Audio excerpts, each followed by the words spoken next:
और अब वक्त हो गया है स्पेशल सेगमेंट का। आज खबर राजस्थान के शहर जोधपुर से। राजस्थान का दूसरा सबसे बड़ा शहर जो अपने खूबसूरत महलों और इतिहास के लिए जाना जाता है। लेकिन कल रात जोधपुर में हिंसा की वो इबारत लिखी गई है जिसने शहर पर दाग लगाने का काम किया है।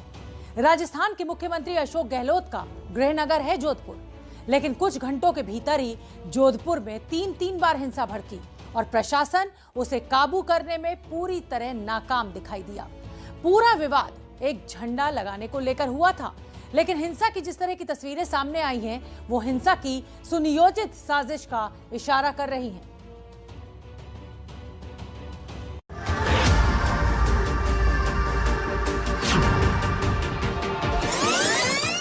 वो लोग अपने हाथों में डंडे, लाठिए और पाइप और सब कुछ थे हिंदुस्तान में, तो फिर गृह युद्ध जारी रहेगा।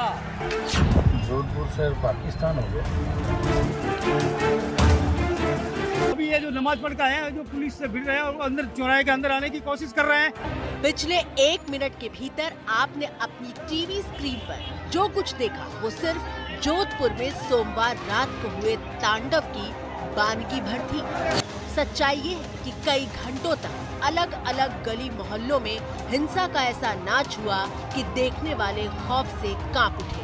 8 साल की बच्ची है, उसको मार दिया। बच्चों पे कैसे हमला करते, इतनी भी तैयार नहीं है। हाँ, बच्चों पे हमला किया है इन्होंने।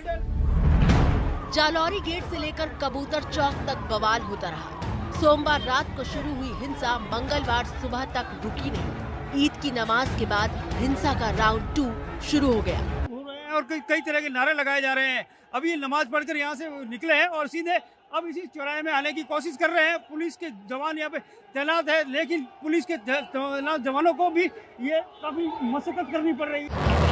बवाल की ऐसी तस्वीरें देखकर हर कोई पूछ रहा है कि आखिर ऐसा क्या हुआ कि जोधपुर हिंसा की आग में जलने लगा। वो कौन सी बात थी कि रात होने के बाद भी पूरे शहर में भगदड़ जैसा माहौल दिखाई देने लगा। आखिर किस बात पर विवाद इतना बढ़ा कि बार बार हिंसा भड़कती रही। तो भारत की बात में हमेशा की तरह पूरी कहानी को विस्तार से समझने के लिए शुरू से शुरू करते हैं। कहानी राजस्थान के ऐतिहासिक शहर जोधपुर की है। वो शहर जिसके महलों के किस्से आप हमेशा सुनते आए हैं। जोधपुर शहर तो भाईचारे के लिए जाना जाता है, जहां मंदिर मस्जिद पास है, एक दूसरे के धर्म का पूरा सम्मान है। फिर क्या हुआ कि अपने अपने धर्म का झंडा लगाने की जिद ऐसी सवार हुई कि जोधपुर हिंसा में जलने लगा। वक्त सोमवार रात को 11:30 बजे का हो रहा था और जगह थी जोधपुर का जालौरी गेट।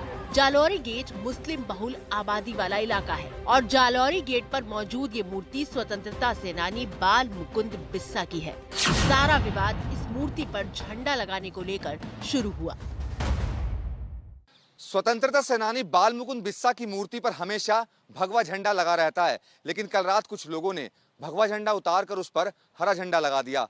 जब हरा झंडा लगाया जा रहा था तब कुछ लोगों ने इसका वीडियो भी बनाया और विरोध भी किया। बस उसके बाद ही वहां पर हिंसा शुरू हो गई। रात को करीब 11:45 बजे की है।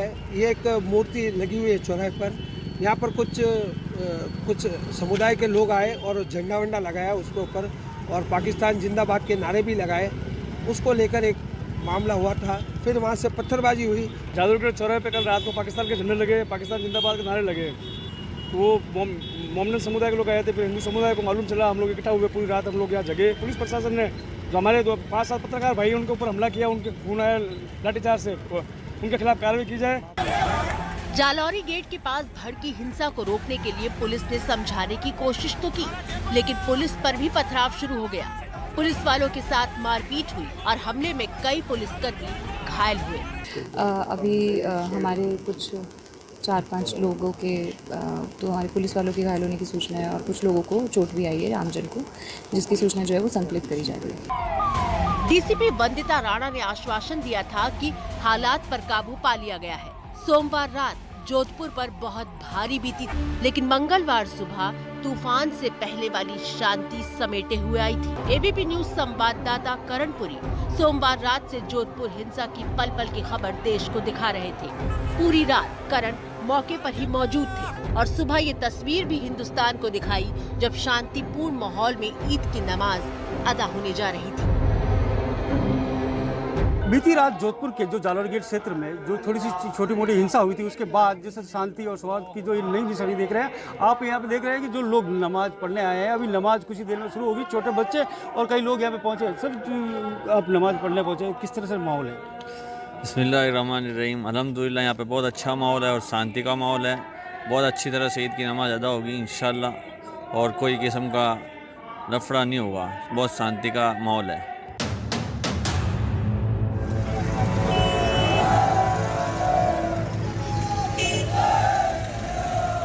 लेकिन सब कुछ शांत नहीं था। जैसे ही ईद की नमाज खत्म हुई, सुबह 8:15 बजे के करीब जालौरी गेट के इसी चौराहे पर फिर से भीड़ जमा होने लगी। बढ़ते बढ़ते भीड़ इतनी बढ़ गई कि कहीं पैर रखने की जगह तक नहीं थी।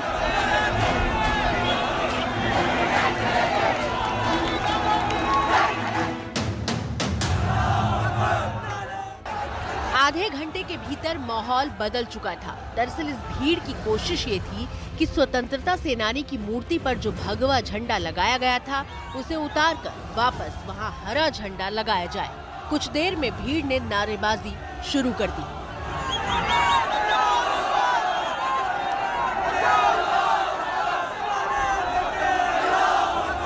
माहौल बिगड़ता हुआ देखकर पुलिस ने भीड़ को खदेड़ने के लिए लाठीचार्ज शुरू कर दिया।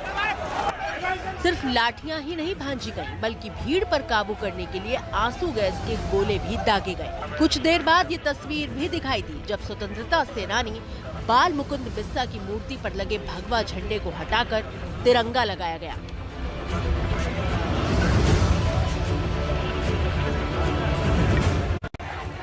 लेकिन हिंसा के अगले राउंड की कहानी यहीं से शुरू हुई और 12 घंटे के भीतर 2 बार हिंसा हुई। पहले सोमवार रात को 11:30 बजे और दूसरी बार मंगलवार सुबह करीब 11:30 बजे। दूसरे राउंड की हिंसा कब और कैसे हुई वो समझिए। सोमवार रात को जोधपुर में हुई हिंसा की खबर आने लगी थी। मंगलवार को सुबह सुबह एबीपी न्यूज के क्राइम रिपोर्टर मनोज वर्मा दिल्ली से फ्लाइट लेकर सीधे जोधपुर में ग्राउंड जीरो पर पहुंचे।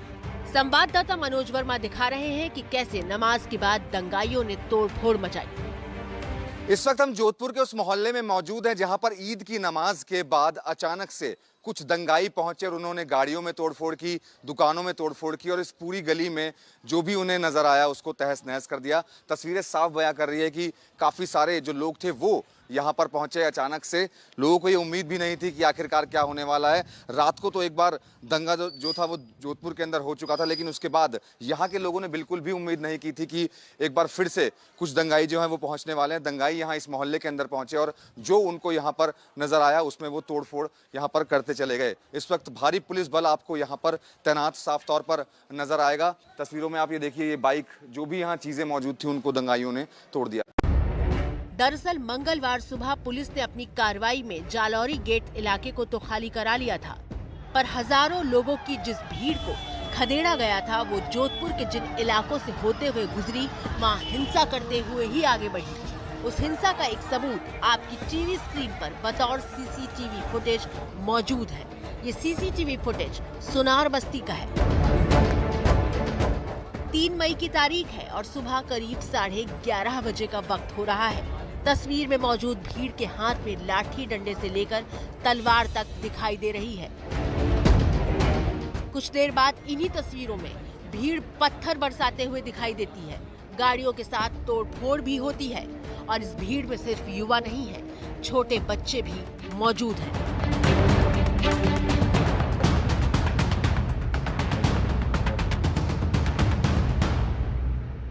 लगभग 11:30 का वक्त रहा। यहाँ से एक मोटरसाइकिल सवार निकला था, उसके गले में केसरिया गमछा लगा हुआ था। तो वहाँ से उधर 50 जने लगभग खड़े थे, तो उनको देख के वो वापस मुड़ गया। मुड़ते ही पीछे से हमला स्टार्ट हो गया। एक आदमी भगता भगता तलवार लेके आया और उसके ऊपर वार किया, लेकिन उसमें वो बच गया था। उसके 10 मिनट बाद बहुत सारे लोग यहाँ से इकट्ठा होकर आए, हाथों में तलवार, बैट, पत्थर और सब थे और उन्होंने वहाँ से पत्थरबाजी स्टार्ट की।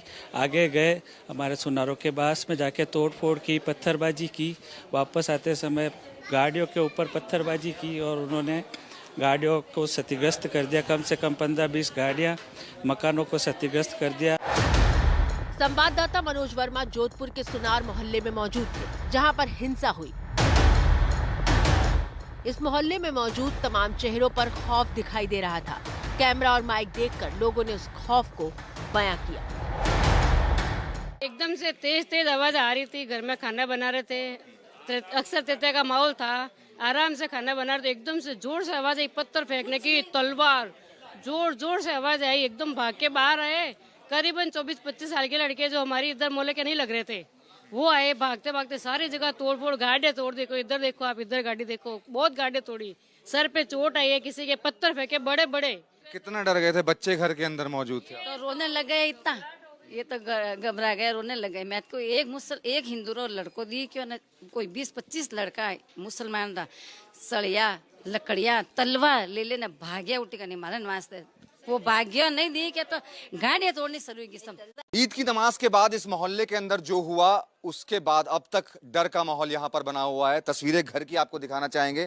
इस घर के अंदर अभी तक पत्थर यहाँ पर पड़े हुए साफ तौर पर नजर आ रहे हैं। घर के लोग यहाँ पर मौजूद हैं और एक पत्थर नहीं है बल्कि कई पत्थर हैं और वो भी बड़े बड़े पत्थर आपको नजर आएंगे। तस्वीरें कैमरामैन अरविंद आपको दिखा रहे हैं। ये देखिए, ये कोई छोटे मोटे पत्थर नहीं है, देखिए काफी बड़े बड़े पत्थर हैं जो दंगाइयों ने जब दंगा शुरू किया तो उसके बाद यहाँ पर फेंकना शुरू किए थे और यहाँ घर के अंदर भी वो घुस गए थे, तलवारें लेकर घुसे और पत्थरबाजी, काफी जमकर उन्होंने पत्थरबाजी की। तय है कि सांप्रदायिक हिंसा पर राजनीति होनी तय है और अब कांग्रेस हिंसा को बीजेपी का चुनावी हथियार बता रही है, जबकि बीजेपी कांग्रेस पर तुष्टीकरण की वजह से ऐसे हालात होने का दोष मढ़ रही है।